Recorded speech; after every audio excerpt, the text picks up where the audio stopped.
Well, thank you for the organizers for letting me give this talk a little 2 years later, but yeah, glad we are here, most of us. So yeah, my name is Fernando Crus de Miera. I'm a postdoc at Concoli Observatory. As Sáenz mentioned, I am part of her ERC program. And this is one of the 10 targets that we observed that she presented just now. This is my favorite target among our target list. So that's why I decided to go deep into what we can see with this subject and try to get the most out of the ALMA data that we have, and now the VLA as well. So a quick, super quick, review of what Agnes mentioned. Accretion is not smooth, it is episodic. There are these high peaks where the accretion goes up.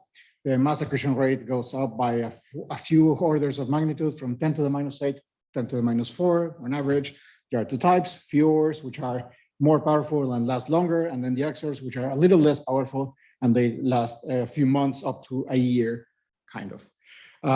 These are typically detected by sudden brightenings in optical and near infrared, and they can last up to several decades, as I mentioned. So the one target that I'm going to mention is L1551 IRS 5. I'm just going to say IRS 5 from now on. This is an image on H alpha and sulfur 2 based from the Subaru telescope. This is a young stellar object which is in the Taurus star forming region at 147 parsecs away. So it is the closest one that we know of. So as Agnes mentioned, we expect to see these weird asymmetries in the dust distribution, but spoiler alert, we don't. It is a FUR-like star. Like I said, typically these FURs are identified by the brightening in the optical and near infrared. However, this is not the case for all sources. This is an image similar to what Agnes showed. We have the disk at different stages, quiescence, brightening, and then that full outburst. We don't see that in this case. In this case, it's a FUR-like because we only see the spectroscopy signatures of FURs.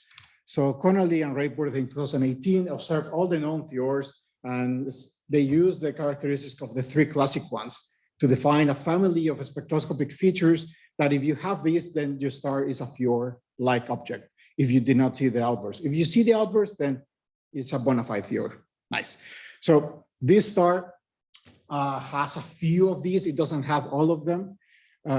So maybe it is not exactly a FUR. It is still under discussion, but I think it is a FUR-like object.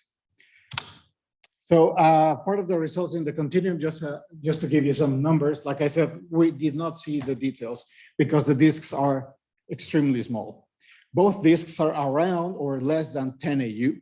So we have an angular resolution of 0.15 0.15 arc seconds. And we found that both disks are like optically thick. We have an estimate of the masses. The northern disk is more massive than the southern disk. They have similar inclinations and similar position angles, which means that they are aligned. They are surrounded by circumbinary material, which is kind of identified as a ring. And here we can see some features. We can see something that looks like spiral arms. We did some testing and we found that they are not really spiral arms. It's just the inclination that is causing these features. The disks are slightly misaligned compared with the circumbinary material. So it's an interesting system overall.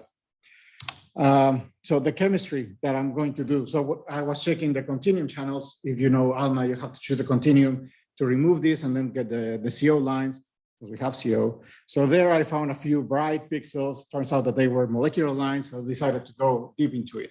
The interesting part of the chemistry in these objects is that because the luminosity goes up, then the temperatures go up. So then the molecules that were frozen can now be in gas form, they sublimate. So now we can actually detect them with ALMA. So that was the whole point. So, so this didn't work. Okay, so this is in the continuum map.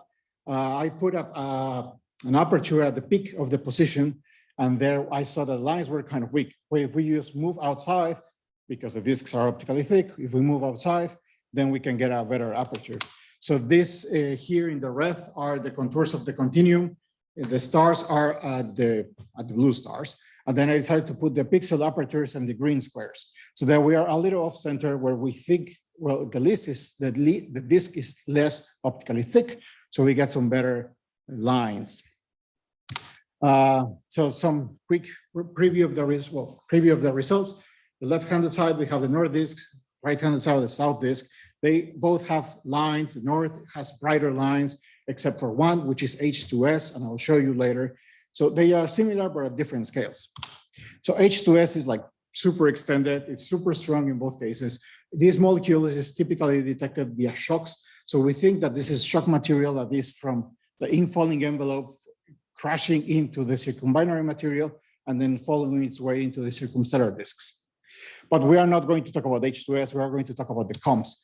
Because it's, in this case, I'm only going to show methanol, but we see that we have several transitions. The northern disk, as I said, is brighter, so it has, you can see it more clearly. It's more extended, so we think it's hotter.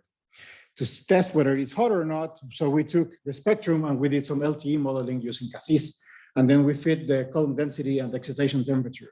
And in this case, we found 256 Kelvin for the northern disk, which is quite high. We were lucky enough that our detections also caught 18 oxygen methanol. So we were able to see how optically thick the normal methanol is, which is quite optically thick. And then we got an estimate of the column density of normal methanol of about 10 to the 19 per centimeter square, which is quite high. So then I calculated the abundances of these several molecules that we detected with respect to methanol, the optically thin methanol. And then we found, then I compared this with, in this case, only two sources. One is a well-known Fior, which is B883 Ori, and the other one is IRS 16293b, which is a class 0 object that was observed with ALMA for the PILS project. And then we compared the abundances, and we found that the ones that have nitrogen are kind of in agreement with each other, where the ones that are like just mostly oxygen and carbon, they are in disagreement. We don't know what this is, what this could be, but we suspect that is because these molecules on the right-hand side are still optically thick. Therefore, we have lower values. The other suggestion could be that there is like a massive star nearby that has a lot of ultraviolet photons, and then this changes the oxygen distribution. But in this case, in Taurus, we don't have this. So we think it's just optically thick. We need more data, yes. In the southern disk, we did the same thing. We have very few lines. So I'm just going to show this plot, and we have a lower excitation temperature. However, we have methanol and we have other comps, we have high temperatures. So it also looks like a hot Corino. So in this case, we think we have a system with two different hot Corinos. Now, the outflows. Here, the part is that I want to see what the eruption is causing in the whole system. And because outflows are connected with accretion, and this is a high accretion rate, stands to reason that there has to be a connection between the two things, right? So I wanted to see this. Here is the moment 1 of 12CO in the 2-to-1 transition. And so here we see that the bipolar outflow, which was well known, but due to our high angular resolution, which is down there, and our integration time, we were able to see some interesting features. We see that it looks like there is some episodic outflows. So if you see here, it looks like another shell here compared to this one. So then, however, this is not exactly interesting because it's super far away and the gas is slowly moving. So dynamical age is about over 1,000 years. So this is definitely not the outburst that we are experiencing right now because, like we said, it only lasts a few years. You're not going to have accretion of 10 to the minus 4 for 1,000 years, right? So let's zoom in. If you see that there are some interesting bright sides close to the disks. So here I also did this, and I took the spectral line for these different clumps, and I took the maximum temperature to calculate the dynamical ages, and then we got some nice, interesting numbers. I'm just going to go closer in time. So this one is 250 years ago. This one is 165 years ago. This one is 108 years ago, and this one is 53 years ago. Obviously, these numbers are underestimated. The separation has been corrected by the inclination that we know from the continuum, but this is just based on the radial velocities on the observations. It's not real velocity yet. we need more data, and we need data in a lot. We need these clumps to move farther away, so we need time more than just telescopes.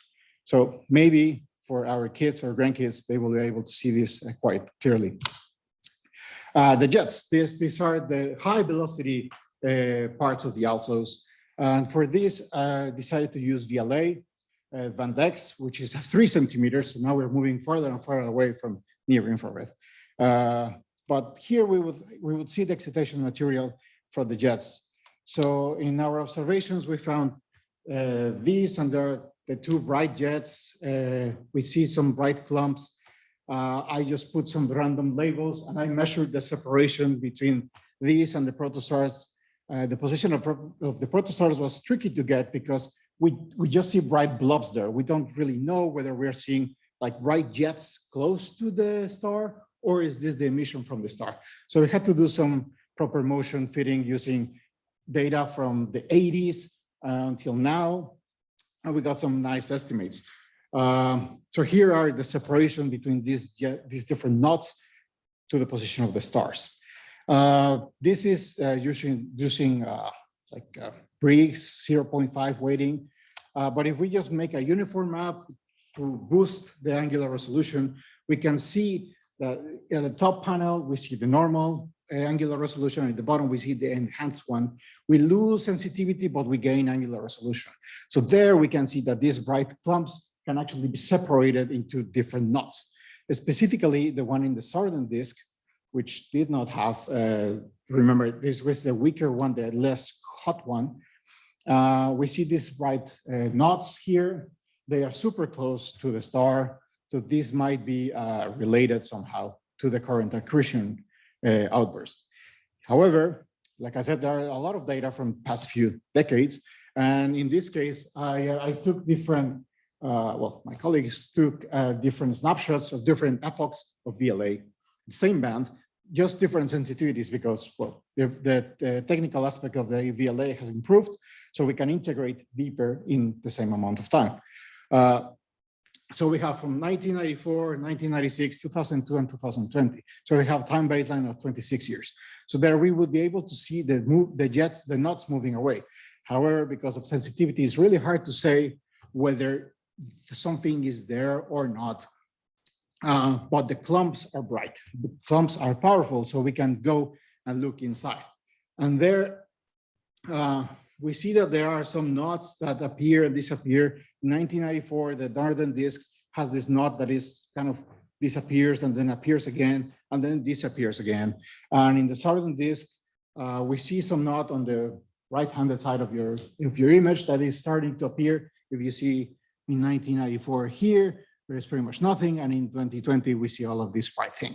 However, to my point of view, the most interesting part is that this clump that is in the southern disk, and it's on the left-handed side, which is the redshifted side, is here and here and here and here. It looks like it's a stationary knot. It is not moving in time. So what can this be? As far as I know, there is only another case mentioned in the literature, and they say that it's just like extremely dense material caused by the jet.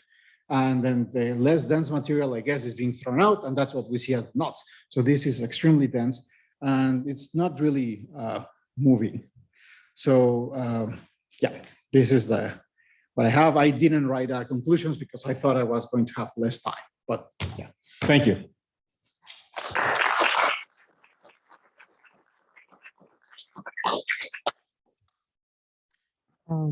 Thanks, Fernando, for this nice talk. Any questions for Fernando?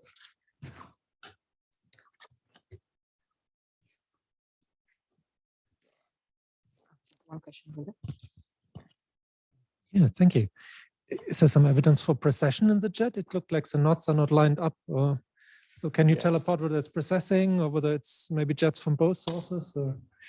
Yeah, so this is a tricky question because in the blue shifted side, that is clearly that it looks like it's processing. And in the optical jets that I'm not showing, optical and infrared jets, the precession is even more clear. However, there could be a case in which it's just the inclination of the disks that is the jets are interacting with each other. So that's my suggestion, because I didn't put here, but the vectors of the jets, especially for the northern disk, they kind of intercept each other. So at some point, maybe the jets can interact. In the blue shifted side, it's harder to see, but I'm not really sure. Yeah, so we have one question from the Zoom. You can go ahead. Yeah, Go. so for outflow and the jets, do you know they are associated with the north or the south? Or it's from here, it looks like some from associated with north and some associated with the south. But for the outflow, the several ALMA image, the several columns you mentioned, do you know if they are associated with the north or south?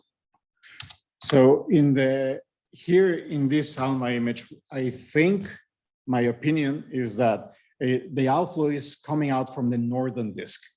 However, like I said, the jets have this weird interaction. So maybe this is crashing against each other. I'm not really sure how this interacts with itself. But just looking at this image, I would say that it's the northern disk that is causing this side. And in the optical jets, and the radio jets, we see that both disks have this clear emission, except for the red shifted side, which they just kind of crash against each other, and it looks like only one jet. Yeah. So to me, it's really interesting that the southern disk is stronger in radio, but the northern disk is stronger in CO.